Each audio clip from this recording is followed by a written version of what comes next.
दोस्तों आज हम जानेंगे taxability of interest on PF and VPF contribution by employ. पहले क्या होता था, एम्प्लॉय अगर अपने पीएफ में कंट्रीब्यूट कर रहा है और वॉलंटरी प्रोविडेंट फंड में भी कंट्रीब्यूट कर रहा है तो जो भी इंटरेस्ट मिलता था वो पूरा टैक्स फ्री होता था। लेकिन पिछले साल से बजट में कुछ चेंजेस आए हैं जिसकी वजह से इंटरेस्ट पे भी टैक्स लग रहा है।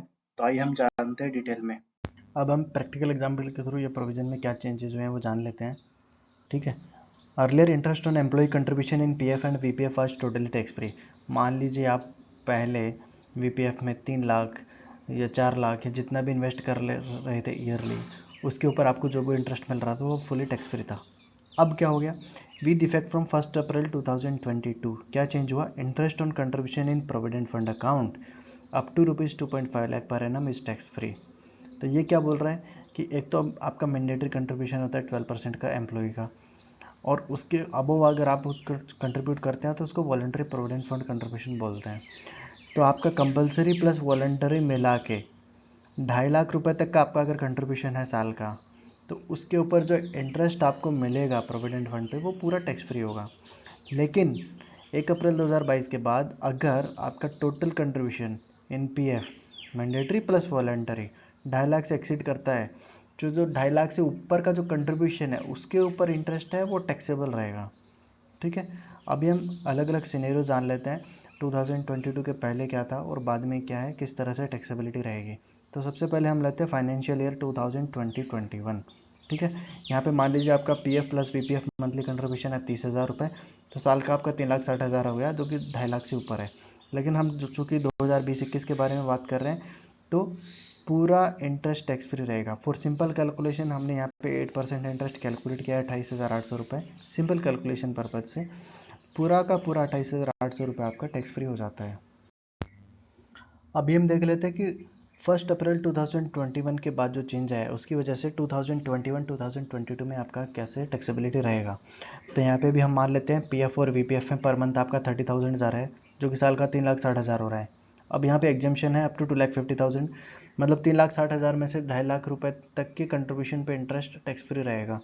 तो हमने दो पार्ट में बांट लिया, part A and part B. 3,60,000 को दो पार्ट में बांट लिया, 2,50,000 एंड 1,10,000। अब सिंपल इंटरेस्ट कैलकुलेशन कर रहे थे हम, 8% इंटरेस्ट मिला होगा। सो पार्ट वन 2.5 लाख रुपए पे 8% 20,000 मिल गया, जो कि नॉन टैक्सेबल रहेगा। एंड 1,10,000 के ऊपर 8% 8,800 रहेगा, जो कि टैक्सेबल हो जाएगा। अब आपका एक टैक्सेबल कॉर्पस बन गया, जो 1,10,000 रुपये आपका एडिशनल कंट्रीब्यूशन था मोर देन 2.5 लाख, वो प्लस ऊपर उसके ऊपर जो इंटरेस्ट आया 8,800, टोटल टैक्सेबल कॉर्पस हो गया 1,18,800। मतलब 1,18,800 पर अगले साल आपको जो भी इंटरेस्ट मिलेगा वो भी टैक्सेबल रहेगा। तो अब हम देख लेते हैं अगले साल क्या रहेगा। तो फाइनेंशियल ईयर 2022-23 में क्या रहेगा, आपका ओपनिंग टैक्सेबल कॉर्पस है 1,18,800। सेकेंड थिंग, यहाँ पे भी हम मानते हैं कि आपने साल का 3,60,000 रुपये कंट्रीब्यूट किया है, तो 2.5 लाख रुपये तक इंटरेस्ट, 2.5 लाख रुपये तक के कंट्रीब्यूशन पे इंटरेस्ट टैक्स फ्री रहेगा, 1,10,000 पे इंटरेस्ट टैक्सेबल हो जाएगा। तो आपका 1,18,800 रुपये opening balance of taxable corpus, और 2022-23 का जो एडिशनल 1.1 लाख है वो टैक्सेबल कॉर्पस हो जाएगा। तो टोटल मिला के 2022-23 ईयर के लिए आपका टोटल टैक्सेबल कॉर्पस हो गया 2,28,800। इसके ऊपर इंटरेस्ट बन गया 8% के हिसाब से 18,304। ठीक है। तो ये जो आपका 18,304 है, इसके ऊपर आपको टैक्स पे करना पड़ेगा 2022-23 के अंदर। एंड 31 मार्च 2023 को आपका टैक्सेबल कॉर्पस का क्लोजिंग बैलेंस हो जाएगा 2,28,800 प्लस 18,304, दैट इज 2,47,104। तो दोस्तों ये था एक सिंपल कैलकुलेशन। इस तरह से एम्प्लॉयर को दो कॉर्पस मेंटेन करने पड़ेंगे, एक टैक्सेबल कॉर्पस, एक non taxable corpus. Non taxable corpus में जो भी इंटरेस्ट आएगा, जो अप टू 2,50,000 इंटरेस्ट पे रहेगा वो टैक्स फ्री रहेगा।